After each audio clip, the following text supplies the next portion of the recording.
सकता नहीं। सिर्फ क्योंकि राजनीतिक दल इसमें शामिल जो होने वाले हैं वो 28 है, 28, और उनके प्रतिनिधि कल के मीटिंग के जो मौजूद रहेगी, इनका नंबर 63 है। तो 63 प्रतिनिधि, 28 पॉलिटिकल पार्टी, इनका ये सम्मेलन कल से परसों से शुरू होगा। और जिस तरह से कई राज्यों से लोगों का जो इसमें इंटरेस्ट के बारे में हम सुनते हैं, इससे मुझे पूरा विश्वास है कि एक अल्टरनेटिव फोरम देश में तैयार हो जाएगा कि जो देश में परिवर्तन करना है, ये परिवर्तन के लिए मजबूत होगा। और यही काम हम लोग करेंगे, इतना ही मैं कहता हूँ। और श्री उद्धव ठाकरे, इनके पास मैं माइक देता हूँ।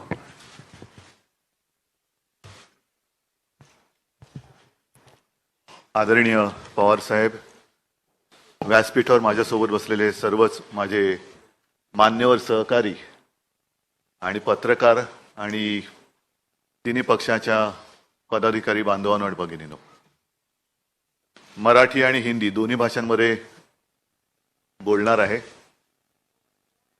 जसं अशोकरावांनी रक्षाबंधनाच्या शुभेच्छा दिलेल्याच आहेत, त्याचप्रमाणे मी सुद्धा सर्वांना, देशातील सर्व माझ्या मातांना आणि भगिनींना रक्षाबंधनाच्या शुभेच्छा देतो। आणि रक्षाबंधन केवळ एका दिवसासाठी असायला नको। राज्यकर्ता म्हटल्यानंतर आपल्या कारभारातला प्रत्येक दिवस हा महिला सुरक्षित राहण्यासाठी वापरला गेला पाहिजे। महिलांना आपल्या देशात सुरक्षित वाटलं पाहिजे, असा राज्यकारभार करायला पाहिजे, असं शासन असलं पाहिजे। दुर्दैवाने तसं शासन आज तरी आपल्या देशात आणि राज्यामध्ये दिसत नाहीये। पहिल्या काळामध्ये मी त्याच्यावरती भाष्यही केलं होतं। 1-2-3 दिवसापूर्वी माझी हिंगोलीत सभा झाली, त्याही सभेत बोललो होतो। कारण मी बातमी वाचली होती की खास करून भारतीय जनता पक्षाच्या कार्यकर्त्यांना सांगितलं गेलं होतं की मुस्लिम महिलांकडनं राखी बांधा, आणि तोच धागा म्हणजे रक्षाबंधनाचा धागा वेगळा आणि या बातमीचा धागा वेगळा। मी असं म्हटलं होतं की सुरुवात करायची असेल तर बिल्किस बानूकडनं करा। आणि मणिपूरमध्ये या 2 महिलांची धिंड ज्या पद्धतीने काढली गेली, ज्याप्रमाणे आपल्या महिला कुस्तीपटू तिकडे दिल्लीत बसल्या असताना त्यांच्याकडे दुर्लक्ष केलं गेलं, तर या सगळ्या महिलांना सुरक्षित वाटावं असं सरकार आणण्यासाठी म्हणून आम्ही सगळे एकत्र आलेलो आहोत।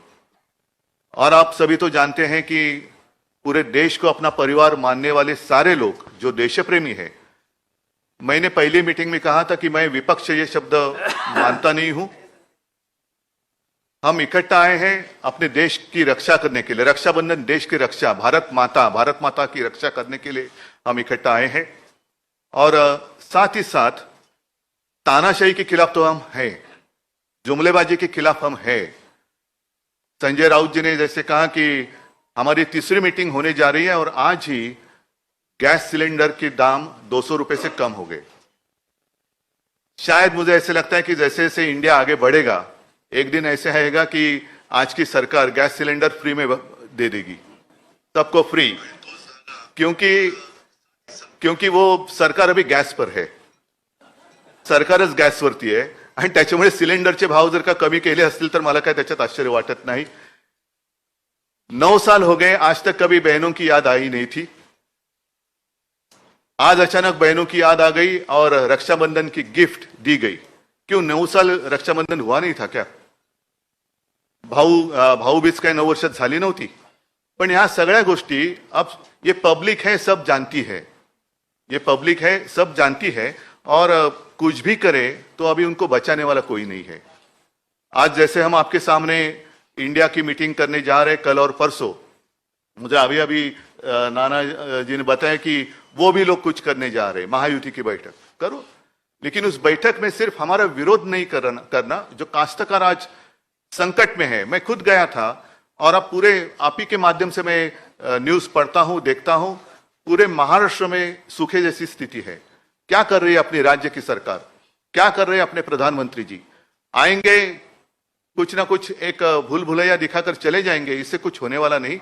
अगर अच्छा काम करना है तो जब कोई संकट में होता है तब ही उसको मदद की आवश्यकता होती है, और उस वक्त जो मदद की जाती है वही मदद वो पूरे जिंदगी भर याद रखता है।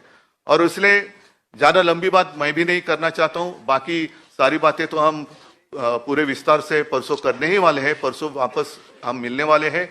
लेकिन इतना ही मैं कहूंगा कि हम जितने सारे लोग, हाँ हमारी विचारधारा अलग अलग है जरूर है, लेकिन उद्देश्य एक है, वो हमारे देश की रक्षा करना, संविधान की रक्षा करना, और फिर से दोबारा अपने देश में तानाशाही, अगर मैं कहूं आजादी की जंग जो हुई थी, अशोक जी आपने जो बात कही ये बात सच है कि चले जाओ, मला वाटतं आपल्या मुंबईतच सुरुवात झाली होती,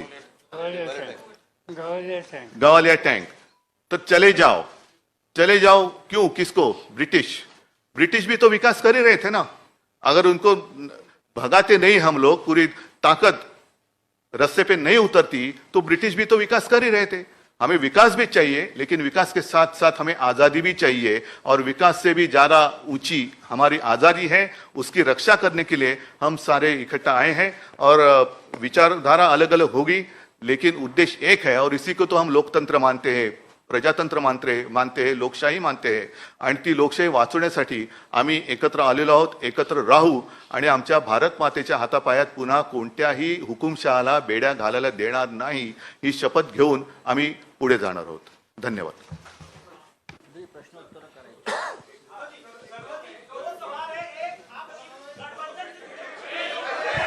शांत रहा, प्लीज सायलेन्स। एकच मिनिट, तुम्ही फक्त कोणाला प्रश्न विचारणार तेच सांगून करा।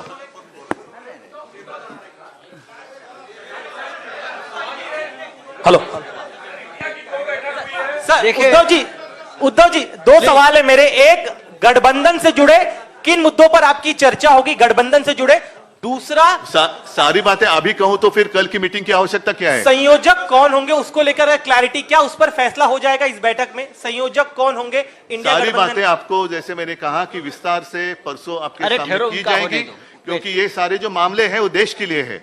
हमारे कोई काय त्याला म्हणतात खासगी गोष्टी काही आम्ही त्याच्यात करायला आलेलो नाही आहोत, देशाच्या गोष्टी आहेत, आणि हा देश आमचा परिवार आहे, हो हे देश आमचं कुटुंब आहे, आणि म्हणून आम्ही एकत्र आलेलो आहोत। गठबंधन के कई साथी कह रहे हैं कि हमारी पार्टी के नेता प्रधानमंत्री बनेंगे। एक अरे त्यांना विचारू दे, अरे एक मिनिट त्यांना विचारू दे ना। रुको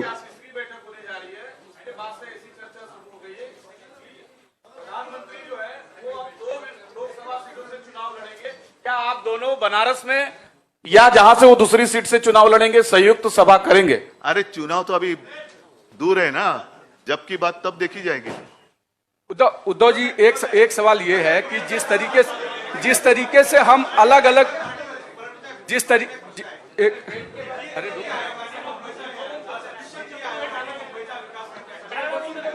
हा महत्वाचा प्रश्न आहे।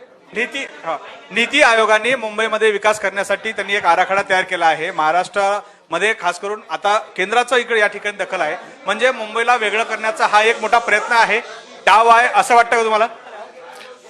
हा, तुमच्या प्रश्नाचा अर्थ हा सर्वसामान्य जनतेच्या मनामध्ये त्यांना तो समजलेला आहे, आणि आता लोकांच्या लक्षात आलं असेल की महाविकास आघाडीचं सरकार का पडलं। कारण मी मुख्यमंत्री होतो, माझे सहकारी इकडे बसलेले आहेत, अशोकराव आहेत, आदित्य जयंतराव आहेत, थोरात साहेब आहेत। जयंतराव तुम्ही मंत्रिमंडळात नव्हतात, नाना तर अध्यक्ष होते, पण त्यावेळेला सुद्धा केंद्रात त्यांचं सरकार असताना असा कोणताही प्रस्ताव आणण्याचं धाडस त्यांनी केलं नव्हतं। मुंबई वेगळं करणं आणि मुंबई केंद्रशासित करणं हा डाव आता उघड झालेला आहे, पण आम्ही तिकडे सत्तेत असताना हा प्रस्ताव आणण्याची त्यांची हिंमत नव्हती, आणि आता सुद्धा हा प्रस्ताव आम्ही होऊ देणार नाही। ज्या क्षणी आमचं सरकार केंद्रात आणि राज्यात येईल त्यावेळेला हे सगळे जे काय आहे त्यांचे पाश आम्ही तोडून टाकल्याशिवाय राहणार नाही, आणि मुंबईची स्वायत्तता जी आहे, महाराष्ट्र आणि प्रत्येक राज्याची स्वायत्तता आहे, ती आम्ही आभारीत ठेवू। ह्याची सुरुवात दिल्लीपासून केली गेली। दिल्लीसाठी जेव्हा त्यांनी तो जो काही एक वटहुकूम वगैरे आणला, तेव्हाच आमच्या सर्वांच्या मनात भीती होती की हे सगळेजण, कारण आपल्या देशाला, आपल्या सरकारला केंद्र सरकार नाही, संघ राज्य पद्धतीचं सरकार म्हणतो आपण, प्रत्येक राज्याला समान अधिकार आहेत. अगदी 2-3 मोजक्या गोष्टी सोडल्या तर आणि तरच केंद्राला त्याच्यात हस्तक्षेप करण्याचा अधिकार आहे. पण हा हस्तक्षेप हा दिवसागणिक ते वाढवत चाललेत. राज्यांची आणि शहरांची स्वायत्तता मारून सर्व काही एक छत्रीपणा आणायचा, ही छत्री आम्ही तोडून मोडून टाकल्याशिवाय राहणार नाही. थोड्या दिवसाची गोष्ट आहे. सरकार आमचं दोन्हीकडे आल्यानंतर हे सगळे असे उफराटे निर्णय जे त्यांनी घेतलेले आहेत ते आम्ही पुन्हा उलटे फिरवल्याशिवाय राहणार नाही. उद्धव जी 2 सवाल ऐसा है कि अरे बाकी लोगों को सवाल पूछो. हम अलग अलग विचारधाराओं के साथ एक आए हैं. उद्धव जी, अब विपक्ष लगातार ये कह रहा है. मराठी होने दो. हाँ मैं एकदा मराठी देखिए पहले मराठी पूरा होने दो. पहले मराठी करो, बाद में हिंदी में बोलेंगे. हाँ, मराठी. पहले मराठी करो. मराठी सर. हाँ, पहले मराठी करो. राहुल सर, महायुतीची एकीकडे ही बैठक सुरू असताना दुसरीकडे याच वेळी म्हणजे 31 आणि 1 दिवशी महायुतीची बैठक मुंबईत लावून घेतलेली आहे. म्हणजे एका बाजूला इकडे हे सुरू असताना राज्यात देखील हीच सेम टाइम बैठक लावणं काय नेमकं म्हणजे? मी त्याचं उत्तर दिलेलं आहे. कारण गेल्या वेळेची आमची मीटिंग होती त्यावेळेलाच एनडीएची मीटिंग लावली होती आणि मी परवाच्या सभेत म्हटलंय की आता एनडीएचा अमिबा झालेला आहे. एनडीएला आता आकार उकार काही शिल्लक राहिलेला नाही. जसा अमिबा एक पेशे जीव कसंही त्याला आकार उकार दिला जातो तशा प्रकारे आता एनडीए झालेलं आहे. सर, एक असा प्रश्न आहे की साधारणतः 4 राज्याच्या निवडणुका डिसेंबरमध्ये होत आहेत. कुठे? आणि 4 नाही सर, राज्याच्या. तुम्ही जरा कोणाला प्रश्न विचारणार ते सांगा. सगळ्याची उत्तर माझ्याकडे. नाही, दोघांना पवार साहेबांना आणि तुम्हाला एक प्रश्न आहे की 4 राज्याच्या निवडणुकांच्या सोबतच लोकसभेची निवडणूक लागण्याचे देखील संकेत दिले जात आहेत. आणि अशा वेळेस तुमच्या या इंडिया आघाडीच्या जागा वाटपाचा जो वेळ असेल किंवा जागा वाटपाची चर्चा असेल त्यासाठी राज्यात कमिट्या नेमण्यात आलेत का किंवा त्या चर्चा एकत्र आत्ता होणार आहेत का? असं आहे की आम्ही जागा वाचवायची चर्चा सुरू केलेली नाही. आमच्या पहिल्या 2 ज्या बैठका झाल्या त्या महत्त्वाच्या होत्या आणि उद्या इथून पुढचा आपला सामूहिक कार्यक्रम काय असावा याच्या संबंधीची चर्चा होण्याची शक्यता आहे. आणि त्या शक्यतेच्यामध्ये जर असा निर्णय झाला तर मग काही लोकांच्या ही जबाबदारी टाकली जाईल की तुम्ही अन्य राजकीय पक्षांशी डायलॉग साधा आणि याच्यातून आपण एकत्र जाऊ शकतो का या संबंधीचा अभ्यास करा. तर प्रश्न असा आहे की तुमची उद्धव साहेबांना तुम्हाला प्रश्न आहे. आपली प्रकाश आंबेडकरांसोबत युती आहे, मात्र त्यांचं असं म्हणणं आहे की मला या आघाडीचं निमंत्रण देखील नाही आहे, मी महाविकास आघाडीत देखील नाही आहे. एकूण युती आहे की नाही ते तुमचे? प्रकाश आंबेडकर आणि आमची युती गेल्या 23 जानेवारीला आम्ही जाहीर केलेली आहे. साहजिकच एक त्यांची गोष्ट बरोबर आहे की शिवसेना आणि प्रकाश आंबेडकर यांची युती आम्ही जाहीर केलेली आहे. आता या इंडिया बैठकीत किंवा इंडियाच्या आघाडीत येण्यासाठी त्यांची सुद्धा इच्छा आम्हाला प्रकाश आंबेडकरजींशी बोलून विचारावी लागेल आणि एकदा आम्ही एकत्र आल्यानंतर ते एकमेकापासून वेगळे होण्यासाठी एकत्र येत नाही. त्यांना सुद्धा व्यवस्थित त्यांच्याशी चर्चा करून जर त्यांची तयारी असेल तर ते सुद्धा या आपला म्हणजे महाराष्ट्रामध्ये महाविकास आघाडी आणि देशात इंडिया याच्यामध्ये ते पण येऊ शकतात. उद्धव साहेब इकडे मुंबई देशाची आर्थिक राजधानी आहे आणि त्यामध्ये ही इंडियाची बैठक होते. आगामी काळात मुंबई महानगरपालिकेची देखील निवडणूक होऊ घातलेली आहे. तर अशा वेळेला असं वाटतं तुम्हाला? कारण ज्या पद्धतीने चाललेलं आहे ती पद्धत त्यांना निवडणूक घेण्याचं धाडस ते करतील असं मला वाटत नाही. आणि आता जो आधी प्रश्न विचारला होता पवार साहेबांनी त्याचं उत्तर दिलं की 4 राज्यांसोबत लोकसभा, मी म्हणतो त्याच वेळेला महापालिका पण घ्या. याचा परिणाम दिसेल आपल्यासाठी फायद्याचा? परिणाम नक्की दिसणार आहे कारण लोक वाट बघतायत. धन्यवाद. आणि पवार साहेब एक सवाल असा आहे, उत्तर प्रदेशमध्ये मायावतींनी असं डिसिजन घेतलंय की ते तटस्थ राहणार आहे. तर यामुळे इंडिया आघाडीला काय वाटते? म्हणजे मायावती तटस्थ राहणार आहे, उत्तर प्रदेशमध्ये लोकसभाची जास्त सीट आहे. की मायावतीजी नक्की कोणाच्यावर एकत्रित जाण्याची भूमिका घेणार आहेत. आम्हाला असं दिसतंय की काही वेळेला भारतीय जनता पार्टीची सुद्धा त्यांनी सुसंवाद ठेवलेला आहे. ते आज ठेवतील असं मी म्हणत नाही, पण या सगळ्या गोष्टीची स्पष्टता जोपर्यंत येत नाही तोपर्यंत याच्यावर निर्णय घेणं अशक्य आहे. पवार साहेब, एक मिनिट त्यांना विचारतो. नाही हो दे. एक सवाल ये है कि पवार साहब आपसे और उद्धव जी आपसे दोनों लोगों से क्योंकि ये अलग अलग विचारधाराओं का अलायंस है, तो ऐसे में इस पूरे चीजों को जब आगे बढ़ेगा तो एक कोऑर्डिनेशन कमेटी की जरूरत पड़ेगी, क्योंकि ये लगातार चल रहा है। तो उसको लेकर क्या संयोजन समिति अलग से बनाई जाएगी? और दूसरा सवाल यह है कि विपक्ष जो सरकार में बैठे लोग हैं वो लगातार आप लोगों पर कह रहे हैं कि अभी तक कोई चेहरा आप लोग तय नहीं कर पा रहे हैं, तो प्रधानमंत्री पद का उम्मीदवार कैसे तय कर लेंगे?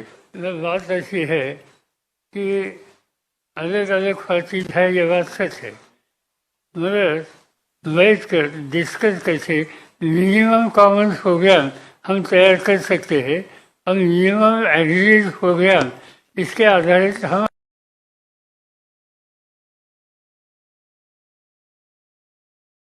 बनाने के लिए चॉइस बहुत है। सवाल यह है कि भाजपा के पास और चॉइस क्या है? जो 10 साल बैठे थे उन्होंने क्या किया सब लोग देख रहे हैं, सब लोगों ने उनका अनुभव लिया है।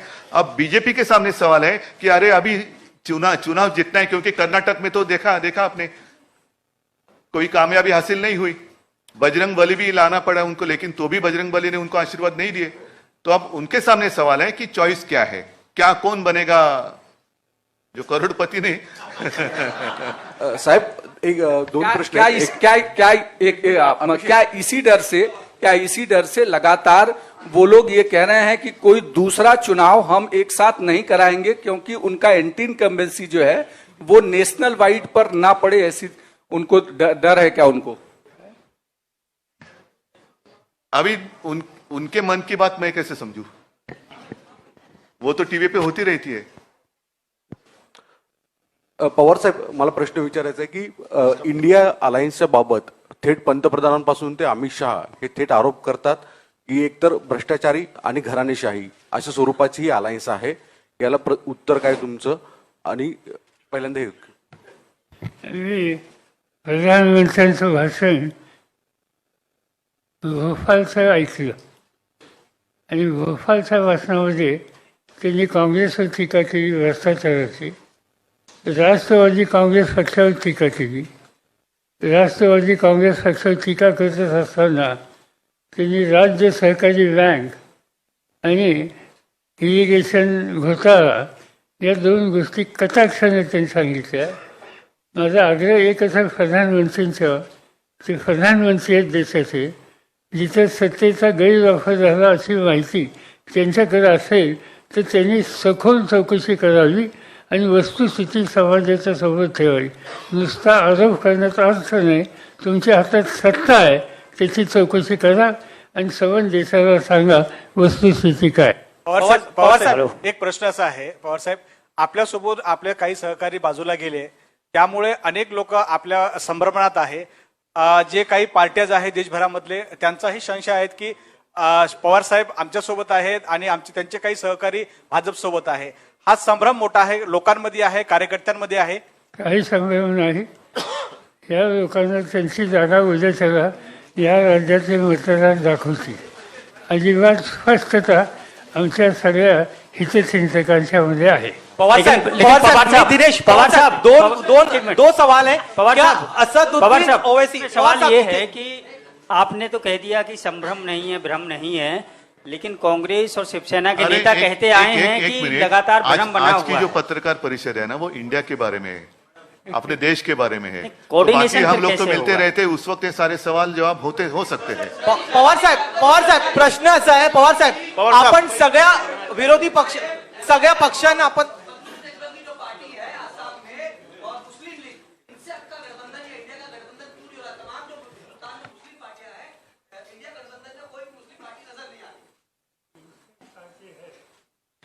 उन्होंने मुझसे बात की है और उनकी तैयारी है हम लोगों के साथ जाने की।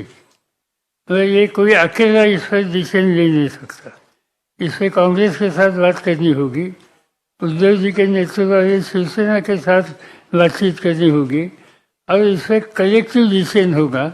जब तक कलेक्टिव डिसीजन होता नहीं तब तक इन लोगों का जो सुझाव है इसका स्वीकार करना हमें मुश्किल है। क्या ओवैसी साहब और बीआरएस को लेकर बातचीत चल रही है आपकी? उद्धव जी, पवार साहब, क्या आज चूंकि बातचीत इंडिया बैठक की होगी, मैं एक सवाल ये जानना चाहता हूँ कि कन्वेयर को लेकर के, संयोजक को लेकर के जो चर्चा चल रही थी, बताया जा रहा है, क्लैरिटी हम चाहते हैं।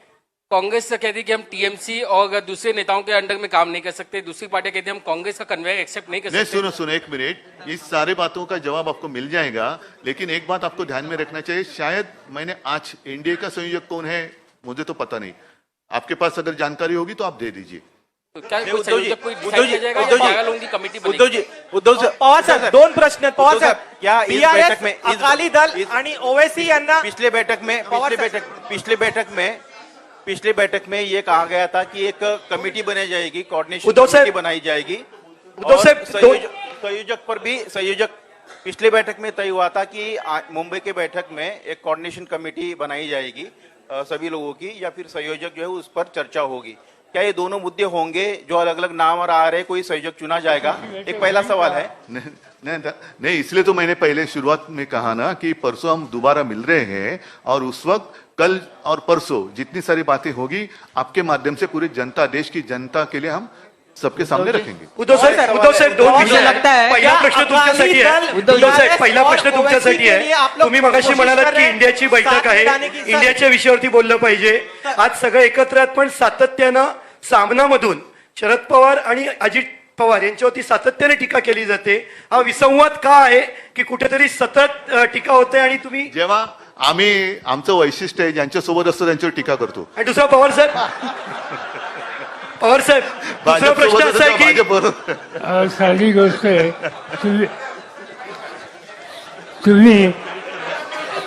तुम्ही तुमच्या मीडियातनं टीका केली म्हणून आम्ही काम करायचं थांबवायचं का? तर तुम्ही तुमचं काम करा, आम्ही आमचं काम करतो. पण पवार साहेब, शिवसेनेचे नेते मागणी करतात की उद्धव ठाकरेंना पंतप्रधान पदाचा उमेदवार म्हणून घोषित करावं. जातो उद्या शपथ घेतो. पवार साहब, दो चीजें सर, क्या बीआरएस, अकाली दल और असदुद्दीन ओवैसी की पार्टी को साथ में लाने के लिए आप लोग कोशिश कर रहे हैं, बातचीत चल रही है? पवार साहब, बात अभी तक हुई नहीं, मगर अकाली दल की इनकी एक भावना है कि इसमें साथ जा सकते हैं तो हम सोच सकते हैं, मगर इतना वो आसान नहीं है, क्योंकि हमारे साथ केजरीवाल है, पंजाब की हुकूमत उनके हाथ में है, कांग्रेस पार्टी की वहाँ नीति अलग है, और इसलिए हम जिससे हमारे डिफरेंसेस बढ़ेंगे ऐसा काम कुछ नहीं करेंगे. उद्धव साहब, सभी को धन्यवाद. उद्धव जी, मुझे लगता है कि ये प्रेस कॉन्फ्रेंस हमने खत्म कर दी है. धन्यवाद.